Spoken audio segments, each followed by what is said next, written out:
Hey guys, Rush here. Now in this video we'll be doing part 2 of the Atlas Tips series, wherein I'll be talking about the floating Atlas which you'll start encountering in Fight the Storm Category 3 as early as mid-Plankerton.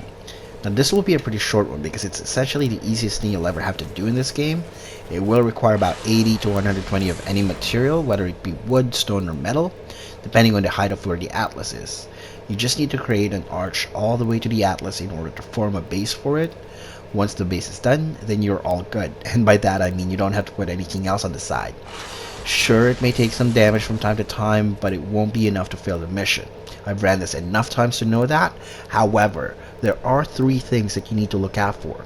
Propane tubbies, because they can break the base by throwing the bomb there, flingers that throw husks into the Atlas, and purple lobbers.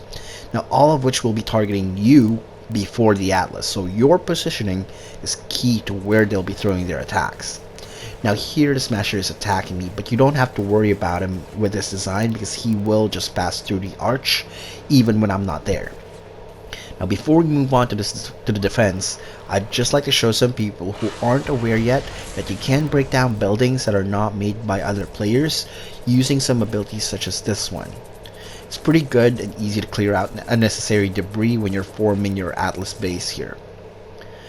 Alright, now as you can see here, not a lot of husks are spawning on this side. We as a group decided that we'll set up a perimeter to avoid any surprises, particularly to our Atlas in the sky, and I urge people to do the same. Communicate with your group. My teammates may have shot more than necessary as we have some traps set here, but the important thing is that the Atlas did not take any damage. So from here we'll be doing some time lapses within the mission to verify that this method works and that the Atlas survived with no damage. Now while that's playing in the background, I just want to give you guys a heads up for my next project.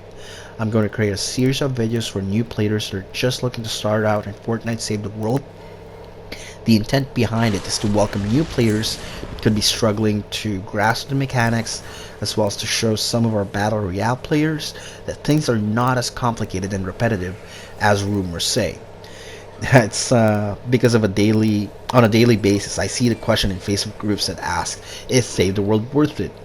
Now I can justify it as much as I want, but until they get to see what it's actually like, they won't form a solid opinion on it. One other reason is that people tend to quit midway, again due to the mechanics of the game but being too complex for some. So if we can retain the player population, then perhaps it would flourish to be half of how big the Battle Royale is. Now before we end the video, I'd just like to apologize about pulling out this shotgun at the end of it. I was trying to do a daily mission for it, so that's the reason behind it, just in case you're wondering.